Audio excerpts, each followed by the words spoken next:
Galera, tudo bem? Sejam bem-vindos à nossa aula de hoje, onde vamos fazer a correção do Enem PPL de 2015. Essa aula faz parte da nossa Corrida Enem, o curso de revisão para o Enem gratuito aqui no meu canal do YouTube. Se você quer ficar por dentro da programação ou se você quer compartilhar essa programação com seus amigos, os seus grupos de estudo, vou deixar o link dela aqui na descrição do vídeo, hein? E lembra de se inscrever no canal, ativar as notificações para você não perder nenhuma novidade.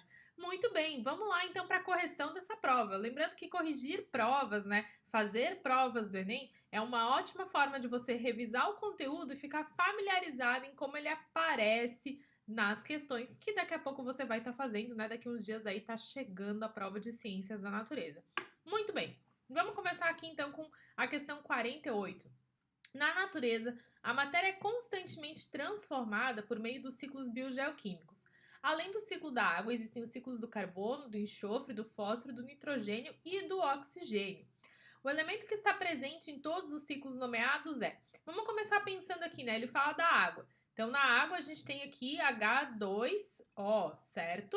Tem hidrogênio e tem oxigênio. Então, vai ser um desses dois, E aí, com isso, a gente elimina o fósforo, o enxofre, o carbono e o nitrogênio. Já levou aí um spoiler de qual é a resposta correta, Mas vamos entender aqui. Aí no ciclo do carbono, a gente tem a participação do gás carbônico, que é absorvido pelos autotróficos para a produção de glicose. Depois, no ciclo do enxofre, temos SO2 e temos também o SO4 menos, que é um íon, Então, o professor Paulo Valim de Química aí pode ajudar vocês a entender isso aqui melhor.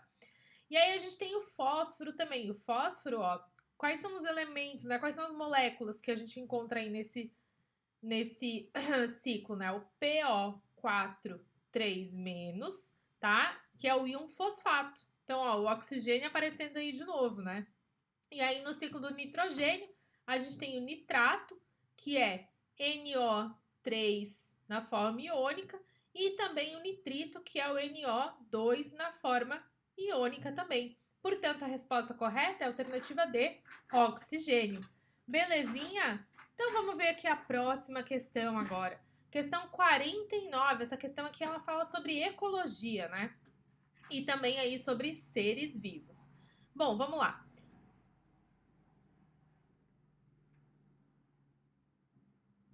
Passou o helicóptero, passou o helicóptero. Vamos lá, então, agora. O bioindicador ou indicador biológico é uma espécie ou grupo de espécies que reflete o estado biótico ou abiótico.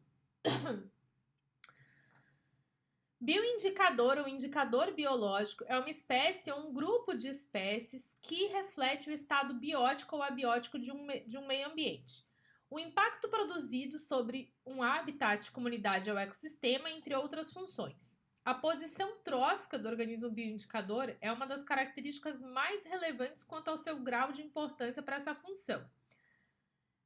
Bom, o que é um bioindicador, gente? É um organismo que pode ser utilizado como um indicador de qual é a qualidade daquele meio ambiente, se é um meio ambiente poluído ou não.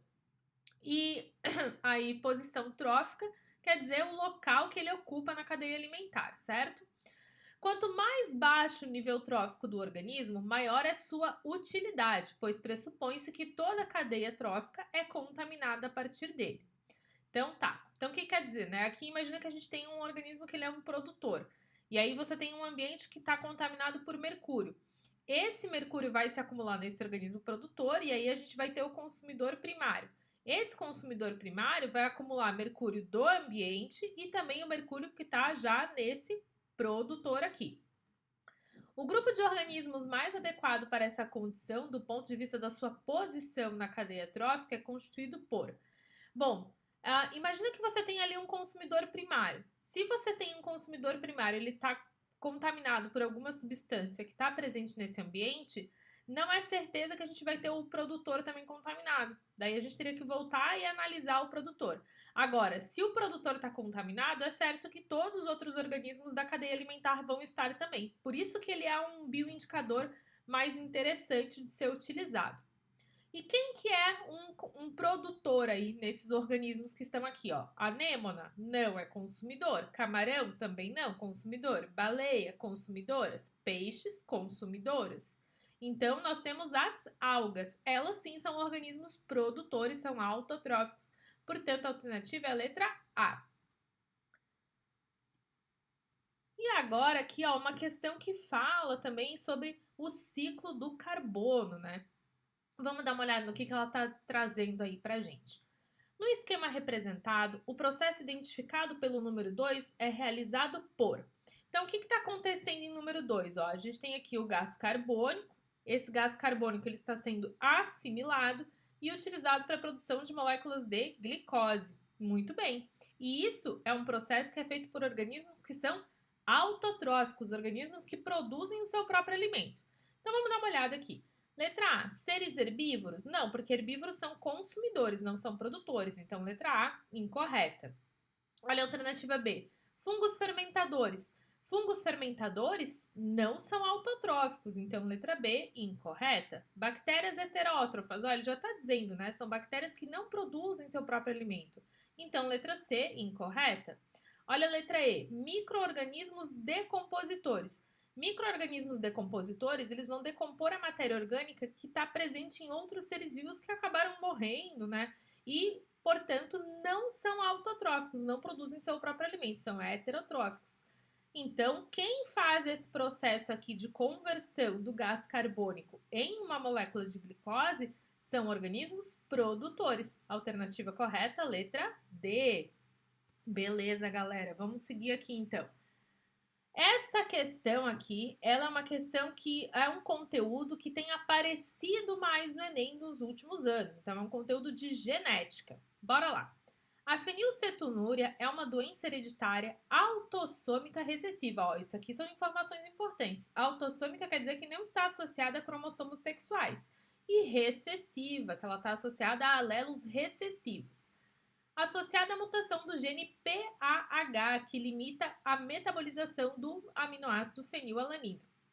Por isso, é obrigatório por lei que as embalagens de alimentos como refrigerantes dietéticos informem a presença de fenilalanina em sua composição.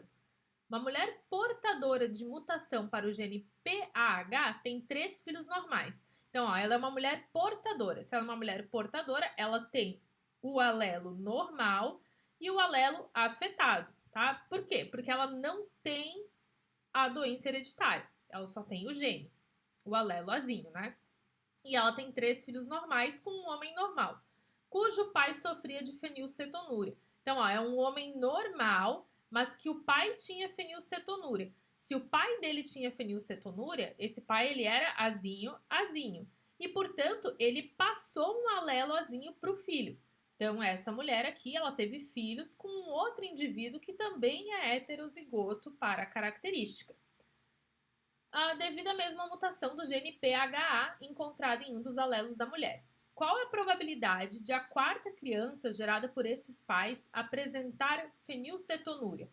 Então, a gente tem que fazer o cruzamento, né? Aquela questão clássica do cruzamento.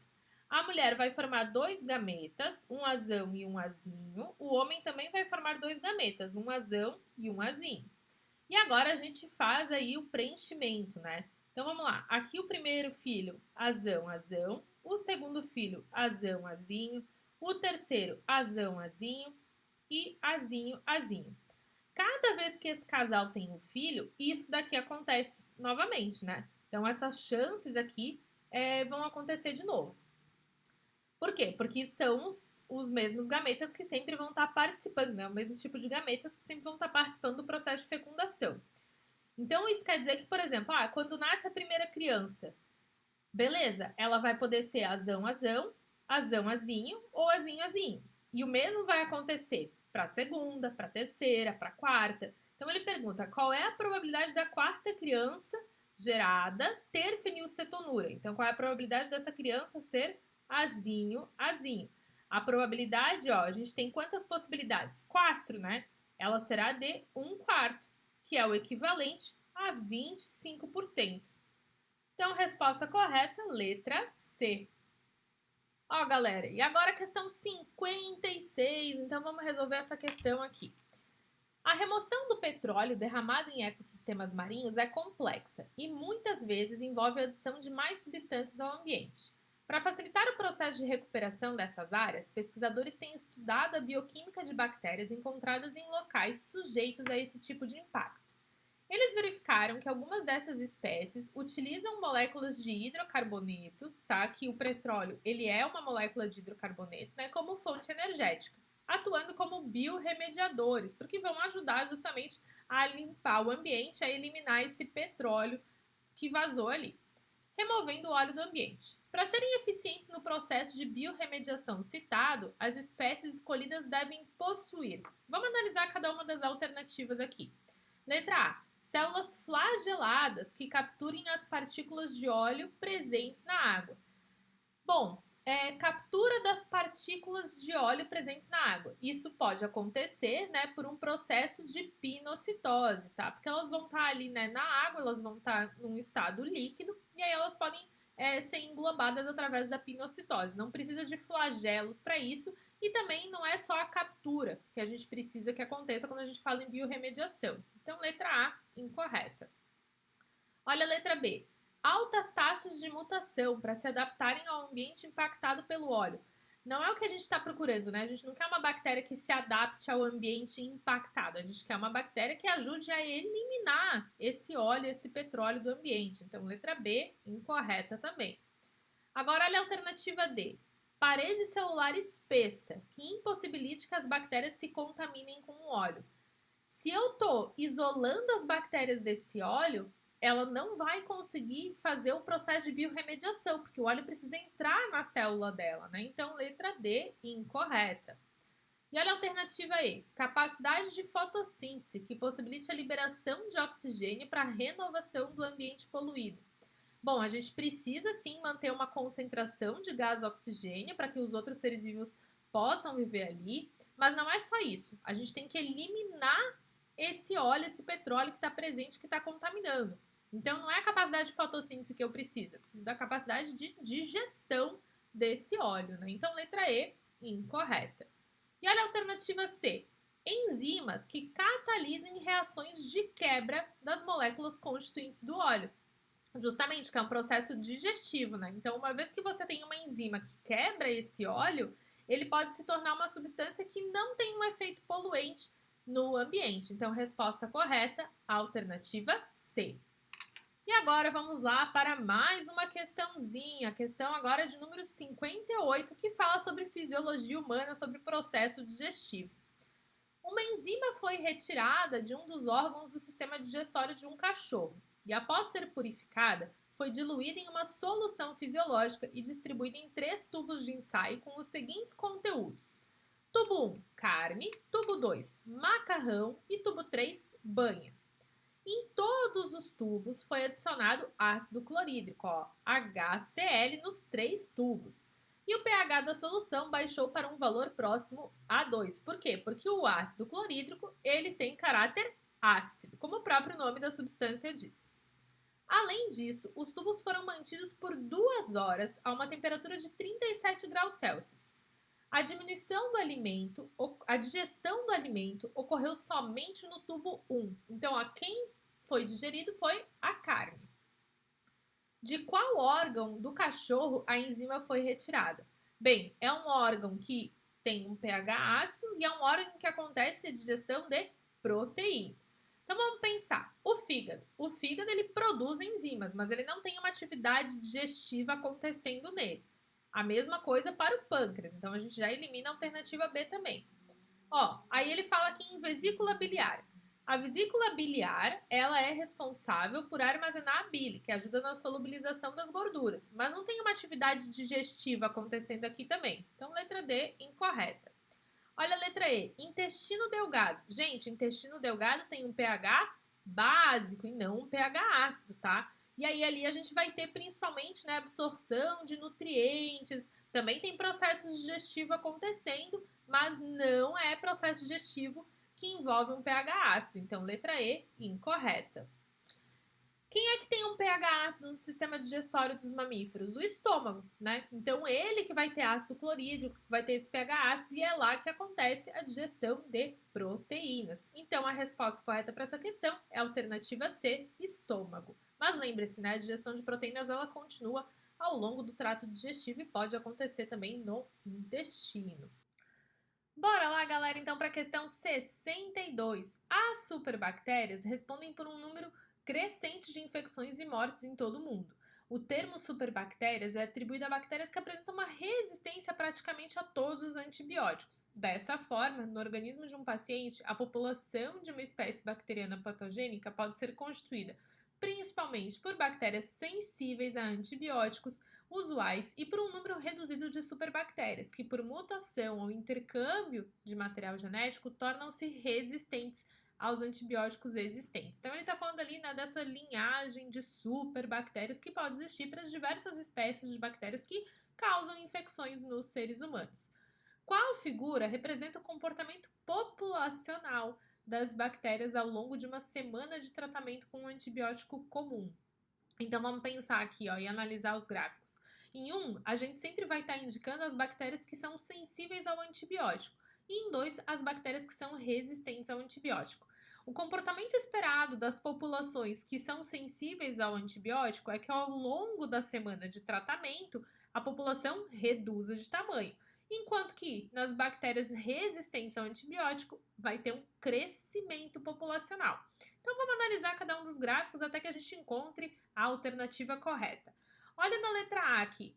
A curva 1 indica então as bactérias que são sensíveis ao antibiótico e está mostrando um crescimento. A gente sabe que não tem um crescimento, que essas bactérias vão morrer. Então tá incorreta a curva ilustrada em 1. Agora, a curva em 2 está certa, porque mostra justamente isso, o crescimento das bactérias. Mas a gente elimina aqui a alternativa A. Olha a alternativa C agora comigo. Bactérias sensíveis ao antibiótico estão crescendo e as bactérias resistentes estão decrescendo, né? A população delas está diminuindo. E a gente veio conversando até agora que é justamente o contrário que acontece. Então, letra C também está incorreto o gráfico. Olha na letra D. Ele mostra uma diminuição da população de bactérias que são sensíveis ao antibiótico. Ótimo, ok, está diminuindo. Só que qual que é o problema? Ele mostra que as bactérias que são resistentes ao antibiótico, ó, elas estão se mantendo estáveis, né? O tamanho populacional, elas não estão morrendo, mas também não está tendo aí um crescimento populacional. E a gente sabe que teria um crescimento populacional, então letra D incorreta. Olha no gráfico aqui da letra E. Ele mostra que em 1, as bactérias que são sensíveis ao antibiótico estão mantendo seu tamanho populacional estável e com uma densidade populacional alta, né? Porque aqui no eixo Y a gente tem a densidade populacional, tá, galera? A gente sabe que não, né? Que o certo seria que essa população estivesse diminuindo. Então, esse gráfico aqui está incorreto. E em 2, ele está mostrando um aumento populacional. Essa parte do gráfico está certa, mas como a primeira parte está incorreta, já invalida essa alternativa. Agora, olha aqui a alternativa B. Primeiro, ele está mostrando na curva 1 as bactérias que são sensíveis ao antibiótico. E aqui a gente tem, sim, uma diminuição do tamanho populacional. Correto. E agora, em 2, as bactérias que são resistentes ao antibiótico e a gente está observando um aumento do tamanho da população. O que está certo, né? Então, a alternativa correta para essa questão é a letra B. Muito bem, então vamos partir aqui para outra questãozinha do Enem PPL 2015. Lembrando que se você está acompanhando a nossa corrida Enem, tem que entrar lá no grupo do Telegram para receber os materiais, o link está aqui na descrição do vídeo, e também compartilhar esse evento aí com os seus amigos, com os seus grupos de estudo. Bora lá para a questão 68. Dentre outras características, uma determinada vegetação apresenta folhas durante 3 a 4 meses do ano, com um limbo reduzido. O limbo é aquela parte verde da folha, né? Então, essa parte aqui que é o limbo e que tem um tamanho reduzido. Mecanismo rápido de abertura e fechamento dos estômatos, caule suculento. Então, o caule suculento é porque tem água, né, nesse caule. E abertura e fechamento dos estômatos justamente para evitar a perda de água. Essas são algumas características adaptativas das plantas ao bioma em que se encontra. Ela precisa ter essas características para sobreviver no local em que ela está. Qual é o fator ambiental que é responsável pela ocorrência dessas características adaptativas? Vamos dar uma analisada aqui. Escassez de nutrientes no solo. Um local que tem uma escassez de nutrientes no solo vai ter árvores pequenas, com galhos tortos, né? As raízes também vão ser um pouco mais profundas, justamente numa tentativa de encontrar nutrientes, tá? E não as características que a gente viu aí listadas no enunciado. Estratificação da vegetação. Estratificação da vegetação quer dizer que os vegetais, as plantas que ali vivem, vão ter diferentes alturas, né? E isso acontece justamente para, por exemplo, que plantas mais altas consigam captar mais luz solar. Mas também não é essa questão que a gente está vendo que retrata aí essas adaptações, né? Para poder sobreviver no bioma em questão. Elevada insolação, ou seja, excesso de luz solar. Também não, tá? Não é o que a gente está procurando. Baixo pH do solo, um solo com pH ácido. Também não. Então, letra D, incorreta. Todas as estratégias que são citadas aí no enunciado são estratégias que favorecem a economia de água. A gente precisa economizar água no ambiente em que se tem pouca água, ou seja, escassez de água. A alternativa correta é a letra E, de professora Elisa, pessoal. Bora lá, então, mais uma questãozinha. Enem PPL 2015, ó. E essa aqui é uma questão de ecologia, hein? Uma área que você, que é meu aluno, que está estudando aqui comigo no Corrida Enem, já sabe que se destaca nessa prova. Então, vamos ler o enunciado aqui. O caramujo gigante africano, a Chatina fulica, é uma espécie exótica que tem despertado o interesse das autoridades brasileiras, uma vez que tem causado danos ambientais e prejuízos econômicos à agricultura. A introdução da espécie no Brasil ocorreu clandestinamente com o objetivo de ser utilizada na alimentação humana. Porém, o molusco teve pouca aceitação no comércio de alimentos, o que resultou no abandono e liberação intencional das criações por vários produtores. Por ser uma espécie herbívora e generalista, olha só, duas informações importantes. Alimenta-se de mais de 500 espécies diferentes de vegetais. Praticamente o que cai no prato desse caramujo ele está comendo, né? Com grande capacidade reprodutiva, tornou-se uma praga agrícola de difícil erradicação, ou seja, é muito difícil eliminar ele. Por quê? Porque ele tem hábitos alimentares variados, então é difícil faltar alimento para ele, né? E ele consegue se reproduzir de forma muito rápida e gera um grande número de descendentes. Associada a isso, a ausência de predadores, ó, isso aqui também é importante, tá? Ninguém quer se alimentar dele, de predadores naturais, fez com que ocorresse um crescimento descontrolado da população. O desequilíbrio da cadeia alimentar observado foi causado pelo aumento da densidade populacional de quem? Olha só, são os caramujos, né? É deles que a gente está falando, tá? Então vamos pensar aqui que você tem uma planta, né, que é um organismo produtor, e aí a gente tem aí o caramujo africano, o Achatina fulica. Esse aqui é um produtor. O caramujo africano, ele é um consumidor primário, tá? Então, ele é um consumidor primário. Ele ocupa o segundo nível trófico dessa cadeia alimentar, mas ele é um consumidor primário. Então, olha o que ele diz ali, ó. Consumidores terciários em função da elevada disponibilidade de consumidores secundários. Não, é consumidor primário. Então, letra A, incorreta. Vamos continuar aqui, ó, com a letra C. Consumidores secundários em função da ausência de consumidores primários. Não, consumidores primários. Né? O caramujo é um consumidor primário. O que a gente tem é uma ausência de um consumidor secundário que consiga se alimentar dele. Então, letra C, incorreta. Letra D, de novo, consumidores terciários, ó, com uma elevada disponibilidade de produtores. A elevada disponibilidade de espécies vegetais que esse caramujo pode se alimentar, né? Mas não é um consumidor terciário. Consumidores primários. E aí ele fala aqui, em função do aumento de produtores. Gente, olha só, o crescimento descontrolado da população, ele está associado ao fato de que esse organismo, ele é um herbívoro generalista, ou seja, se alimenta de várias espécies, tá? Então, não está vinculado necessariamente ao aumento dos produtores. Claro, quanto mais planta tiver, maior a quantidade de alimento que está disponível para ele. Mas é mais da questão da diversidade, tá? Então, letra E, incorreta. Olha a letra B. Consumidores primários, em função da ausência de consumidores secundários. Sim, por quê? Porque seriam os consumidores secundários que poderiam se alimentar do Achatina fulica e ajudar no controle do tamanho dessa população. Então, a alternativa correta é a letra B. Muito bem. Mais uma questão de ecologia resolvida aí por nós. E agora vamos lá para a questão de número 73. Essa questão aqui é interessante para quem gosta de fazer um procedimento estético, né? Tirar uma ruga de expressão, né? Vamos entender o que ela está falando aí. A toxina botulínica produzida pelo bacilo Clostridium botulinum pode ser encontrada em alimentos mal conservados, causando até a morte de consumidores. No entanto, essa toxina modificada em laboratório está sendo usada cada vez mais para melhorar a qualidade de vida das pessoas com problemas físicos e ou estéticos, atenuando problemas como blefaroespasmo. Nossa, difícil essa, hein? Que provoca contrações involuntárias das pálpebras.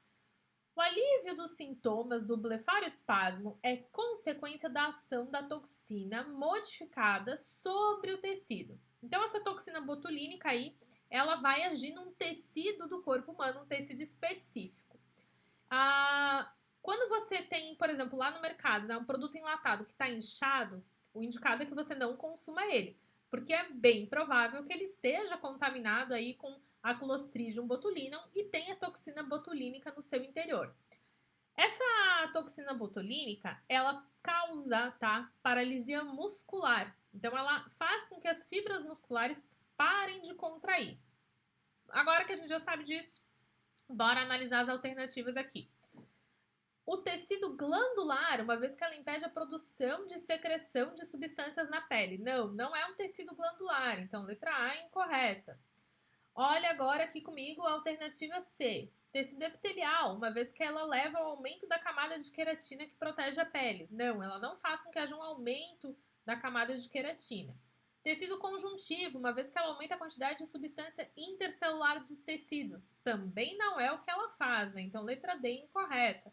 Letra E, adiposo, uma vez que ela reduz a espessura da camada de células de gordura do tecido. Também não é no tecido adiposo que ela vai estar agindo. Então, veja só, letra B, muscular, uma vez que ela provoca a paralisia das fibras que formam esse tecido. E era justamente o que a gente vinha comentando aí, né? A alternativa correta, então, letra B. Vamos partir aqui para a próxima questão, então, e ver qual que é o assunto. Ó, biotecnologia, tá, gente? E também aí, misturadinha com uma botânica. A reprodução vegetativa de plantas por meio de estacas é um processo natural. O homem, observando esse processo, desenvolveu uma técnica para propagar plantas em escala comercial. A base genética dessa técnica é semelhante àquela presente no. Então, o que é uma estaca, né? Como é que se faz isso? Você pega, tá, um pedaço de uma planta, corta um pedaço dessa planta e faz um processo de enraizamento dela. Percebe que não tem troca de gametas, que não tem processo de variabilidade genética, beleza? Então ele fala aqui, podemos comparar com a transgenia. A transgenia é quando você manipula geneticamente um organismo para ele receber genes de outra espécie. Não é o que está acontecendo, né? Então letra A, incorreta. Olha a letra B, hibridização, formar híbridos, né? Também não são híbridos que a gente está produzindo. Controle biológico. Ó, isso aqui é um conceito importante que pode aparecer em outras perguntas do Enem, tá? Controle biológico é quando você usa um outro organismo, um outro ser vivo para eliminar organismos invasores. Também não é o que a gente está vendo aí, né? Organismos invasores ou então organismos, por exemplo, que estão comendo as folhas de uma plantação. Então, letra D incorreta. Melhoramento genético, também não é o que a gente está fazendo, né? Melhoramento genético envolve aí um estudo das características genéticas para a gente definir o que a gente quer manter, o que a gente quer eliminar. Então, letra E incorreta. É o que é semelhante ao quê? É uma clonagem, né? Porque na clonagem é o quê? É você pegar o material genético daquele organismo e criar um outro exatamente igual, né? Sem mudança sem troca de DNA, sem variabilidade genética, tá? Então, por isso é clonagem. Alternativa correta, letra B. E agora vamos aqui continuar, então, com a 78. Ó, essa aqui vai ser uma questão que vai demandar de você conhecimento sobre os vírus. Um gel vaginal poderá ser um recurso para as mulheres na prevenção contra a AIDS. Este produto tem como princípio ativo um composto que inibe a transcriptase reversa viral. Ó, transcriptase reversa. Essa ação inibidora é importante, pois a referida enzima. Bom, a transcriptase reversa, gente, ela é uma enzima que ela vai fazer com que o RNA passe por um processo de transcrição reverso, ou seja, que ele seja transcrito em DNA. Sendo que a gente sabe que no processo de síntese proteica, o que acontece é o DNA sendo transcrito em RNA. Mas o vírus do HIV, que é o vírus que está associado à síndrome da imunodeficiência, ele é um vírus de RNA. E a gente sabe que os vírus, eles são parasitas intracelulares obrigatórios. Então, para que esse vírus ele consiga se reproduzir no interior das nossas células, ele precisa que o material genético dele seja transcrito em DNA. E é por isso que o vírus ele tem essa enzima, que é a transcriptase reversa viral. Muito bem, então vamos analisar aqui as alternativas. Ó. A referida enzima faz o quê? Corta a dupla hélice de DNA, produzindo um molde para o RNA viral. Não, não é um corte, né? Na dupla hélice que ela faz, letra A, incorreta. A letra B, produz moléculas de DNA viral que vão infectar células sadias. Ela produz moléculas de DNA viral, sim. Só que essas moléculas, tá, por si só, sozinhas, não vão infectar as células, né? Porque precisa de todo o capsídeo, todo o resto da estrutura viral ali. Então, letra B, incorreta. Olha a letra D. Promove a entrada do vírus nos linfócitos T. Não é esse o papel dela, né? Esse processo de entrada do vírus vai acontecer por proteínas que vão se ligar a receptores específicos, lá na membrana das células do sistema imunológico. Então, letra D, incorreta. Letra E, sintetiza os nucleotídeos que compõem o DNA viral. A gente tem RNA viral, tá? Então, também não é isso que ela vai estar fazendo. Letra E, incorreta. E letra C, polimeriza, ou seja, produz, né, uma molécula de DNA tendo como molde o RNA viral, que é justamente o que a gente viu aqui, né, quando eu estava explicando para vocês. Então, a resposta correta é a alternativa C. Beleza, galera? Poxa, tá rendendo essa aula, tá boa, hein? Vários conceitos aí sendo revisados. Bora lá para essa questão aqui, então, a questão 81. Os parasitoides são insetos diminutos que têm hábitos bastante peculiares. Suas larvas se desenvolvem dentro do corpo de outros animais e por isso que eles são chamados aí de parasitoides. Em geral, cada parasitoide ataca hospedeiros de determinada espécie, ou seja, um parasitoide vai atacar uma única espécie. E por isso esses organismos vêm sendo amplamente utilizados para o controle biológico de pragas agrícolas, como uma alternativa, né, às substâncias tóxicas que a gente pode utilizar para eliminar esses insetos aí que são considerados pragas agrícolas. O uso desses insetos na agricultura traz benefícios ambientais, pois diminui o quê? Letra A, tempo de produção agrícola. Não vai influenciar no tempo, na velocidade de crescimento do vegetal, né? Isso tá aí mais para as questões de transgenia, né, de manipulação dos genes das plantas. Então, letra A, incorreta. Letra B, diversidade de insetos praga. Não é que vai diminuir a diversidade, o foco vai ser na diminuição da quantidade desses insetos que estão nas áreas de lavoura. Então, letra B, incorreta. Letra D, emprego de fertilizantes agrícolas. Vai continuar sendo aplicado, né, sendo utilizados os fertilizantes agrícolas, porque se precisa deixar aquele solo nutritivo com os nutrientes específicos que uma determinada planta precisa para se desenvolver. Então, letra D, incorreta também. Letra E, necessidade de combate a ervas daninhas. Aí seriam organismos que fizessem, né, o consumo dessas ervas daninhas, que comessem essas plantas. O foco desses insetos parasitoides está na eliminação de outros insetos. Então, letra E, incorreta. E olha a letra C, aplicação de inseticidas tóxicos.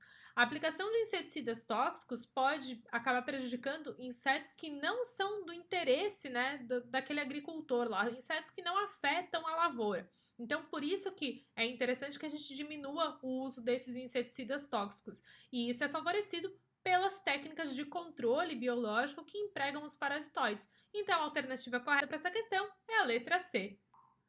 Bora lá, então, mais uma questãozinha do Enem 2015, né? Lembrando que a gente está resolvendo a prova PPL. De acordo com as estatísticas do Ministério da Saúde, cerca de 5% das pessoas com dengue hemorrágica morrem. A dengue hemorrágica tem como base fisiopatológica, lembrando que patologia, né, patológica, está associada à doença, uma resposta imune anômala, ou seja, fora do normal, causando aumento da permeabilidade de vasos sanguíneos, queda de pressão arterial e manifestações hemorrágicas, podendo ocorrer manchas vermelhas na pele, também sangramento pelo nariz, boca e gengivas. O hemograma do paciente pode apresentar como resultado o que a gente chama de leucopenia, que é a diminuição do número de glóbulos brancos, uma linfocitose, que é um aumento de linfócitos, e um aumento do hematócrito e da trombocitopenia. Hematócrito está relacionado às células sanguíneas, né, as células vermelhas lá, as hemácias. E a trombocitopenia está associada à contagem de plaquetas. Relacionando os sintomas apresentados pelo paciente com a dengue hemorrágica e os possíveis achados do hemograma, constata-se que... Vamos analisar cada uma dessas alternativas. As manifestações febris ocorrem em função da diminuição dos glóbulos brancos, uma vez que estes controlam a temperatura do corpo. Gente, os glóbulos brancos não são responsáveis pelo controle da temperatura do corpo. Quem controla a temperatura do corpo é uma região do nosso sistema nervoso que é chamada de hipotálamo. Então, letra A, incorreta. Olha a alternativa B. A queda da pressão arterial é ocasionada pelo aumento do número de linfócitos, que tem como função principal a produção de anticorpos. Veja bem, dengue hemorrágica, né? Quando a gente tem uma hemorragia, a gente tem uma saída do sangue do interior dos vasos sanguíneos para o meio externo ou para alguma cavidade corporal. Quando você tem essa saída do sangue, você diminui o volume de sangue que está circulando no interior dos vasos. Isso quer dizer que tem menos líquido para fazer força na parede dos vasos. E é essa força na parede dos vasos que caracteriza, né, a pressão arterial. Então, se tem menos líquido, o volume é menor, menos força, você tem uma redução da pressão arterial por causa disso, e não por causa do aumento do número de linfócitos. Então, letra B, incorreta. Agora vamos dar uma olhada aqui na alternativa C. O sangramento pelo nariz, pela boca e pela gengiva é ocasionado pela quantidade reduzida de plaquetas. Aí tá certo, né? Lembrando que as plaquetas, elas são fragmentos de células chamadas de megacariócitos. As plaquetas em si não são células. E outro erro aqui, tá? Que tá acontecendo. Quer dizer, o erro dessa alternativa, né, é que ele fala que são responsáveis pelo transporte de gás oxigênio. Quem transporta o gás oxigênio são as hemácias e não as plaquetas. Então, a alternativa C, incorreta também. Olha a alternativa E. Os sangramentos observados ocorrem em função da linfocitose, uma vez que os linfócitos são responsáveis pela manutenção da integridade dos vasos sanguíneos. Bom, sangramento está associado também à questão da quantidade de plaquetas, tá? Porque as plaquetas ajudam nos processos de coagulação. E a integridade dos vasos sanguíneos está vinculada às células epiteliais que formam a parede desses vasos. Então, letra E, incorreta. Vamos dar uma analisada, então, na alternativa que sobrou, a alternativa D. As manifestações hemorrágicas estão associadas à trombocitopenia, que é o quê? A contagem de plaquetas baixas, né? É a contagem baixa das plaquetas, uma vez que as plaquetas estão envolvidas na cascata da coagulação sanguínea. Então, sim, as plaquetas, elas são fragmentos de células que são essenciais para o processo de coagulação sanguínea. E na sua falta, a gente tem um quadro de hemorragia. Então, resposta correta, alternativa D para essa questão. Beleza, vamos partir aqui para a próxima, então. Ó, essa questão aqui vai falar também sobre uma questão de saúde pública e uma doença, né, que afeta a população brasileira. Então, vamos dar uma analisada aqui nela. Durante a aula, um professor apresentou uma pesquisa nacional que mostrava que o consumo de sódio pelos adolescentes brasileiros é superior ao determinado pela Organização Mundial da Saúde. O professor, então, destacou que esse hábito deve ser evitado. E a doença que está associada a esse hábito é... Vamos pensar aqui, né? Então, às vezes a gente come muito salgadinho, aquele macarrão instantâneo, né? Que são alimentos que são ricos em sódio, tá? Quando a gente tem um aumento da quantidade de sódio que tá no sangue, a gente vai ter um aumento do volume desse sangue. Por quê? Porque existe lá o que a gente chama de equilíbrio osmótico, certo? Então, para que haja uma manutenção desse equilíbrio osmótico, desse sangue que está aí com uma grande quantidade de sódio, a gente vai ter o aumento da quantidade de água que está presente no interior desses vasos sanguíneos. Consequentemente, a gente tem um aumento do volume do líquido no interior desses vasos. E aí, esse volume, esse líquido que está no interior dos vasos, gera uma força, né? Uma pressão na parede desses vasos sanguíneos, que é o que caracteriza a nossa pressão arterial. Portanto, um excesso de consumo de sódio vai fazer com que a nossa pressão arterial aumente. Muito bem, então a doença associada a este hábito é a obesidade. Obesidade é o excesso de peso, né? E lembrando que a obesidade é uma questão multifatorial, né?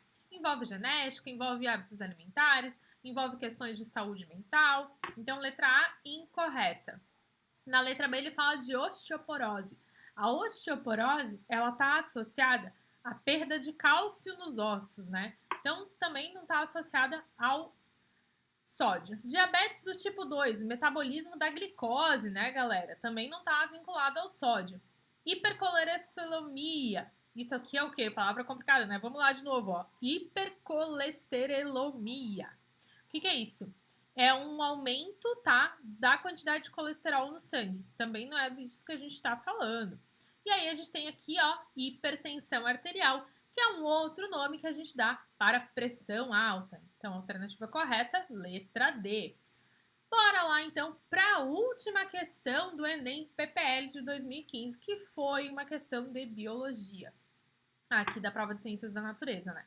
E essa daqui, ó, uma questão que vai te demandar conhecimentos da filogenia, interpretar essa árvore filogenética, os processos evolutivos dos seres vivos. Então, veja só, o cladograma representa, de forma simplificada, o processo evolutivo de diferentes grupos de vertebrados. Nesses organismos, o desenvolvimento de ovos protegidos por uma casca rígida possibilitou a conquista do ambiente terrestre. Por que possibilitou a conquista do ambiente terrestre? Porque uma vez que a gente tem um ovo com uma casca rígida, a gente impede o quê? A perda de água do interior desse ovo para o ambiente onde ele se encontra. E aí, quando você tem um mecanismo para que a desidratação não aconteça, o embrião aqui consegue se desenvolver mesmo em um ambiente com pouca água, tá? E aí ele fala assim, o surgimento da característica mencionada está representado no cladograma por qual número? Bem, vamos pensar aqui, né? Quando que a gente começa a ter esse ovo com casca, né? Ó, peixe e anfíbios são organismos que o processo reprodutivo deles acontece na água. Então, eles não têm essa preocupação com, não posso perder água, tenho que isolar o embrião para que ele não perca água para o ambiente. Não existe essa necessidade. Então, não é 1 e não é 2. Não vai ser 5 por quê? Porque mamíferos, com exceção de 2, né, que você deve conhecer aí, o ornitorrinco e a ectina, não colocam ovos. E aí a gente tem aqui o 4, que está já associado apenas às aves, tá? Que é o quê? O surgimento de penas, então, né? Bom, sobrou quem? Sobrou a característica de número 3, tá? Por quê? Porque os répteis, a partir dos répteis, é que a gente tem a conquista do ambiente terrestre de forma definitiva, inclusive para o processo reprodutivo, né? Porque anfíbio passa uma parte da vida no ambiente terrestre e outra parte na água. Então, o ovo do anfíbio não tem casca ainda. O ovo do réptil e das aves é que vai ter casca. Portanto, o surgimento da característica mencionada está representado no cladograma pelo número 3, alternativa C. Opa, a canetinha ficou maluca aqui no final, ó. Mas, galera, era isso, tá? Que eu tinha para compartilhar com vocês hoje. Espero que vocês tenham aproveitado essa aula, que ela tenha sido bem interessante no sentido de revisar conteúdo e também ficar mais familiarizado com a prova do Enem. Semana que vem tem mais aula aqui, tá? Na próxima segunda-feira, às 4 da tarde, eu tô te esperando aqui para a próxima aula do Corrida Enem. E lembra de se inscrever no canal, de dar like no vídeo, comentar, dizer se você gostou dessa correção, o que pode ser melhor e compartilhar com seus amigos nos seus grupos de estudo no meu canal do YouTube para que a gente possa crescer cada vez mais juntos. Então, um abração e bons estudos!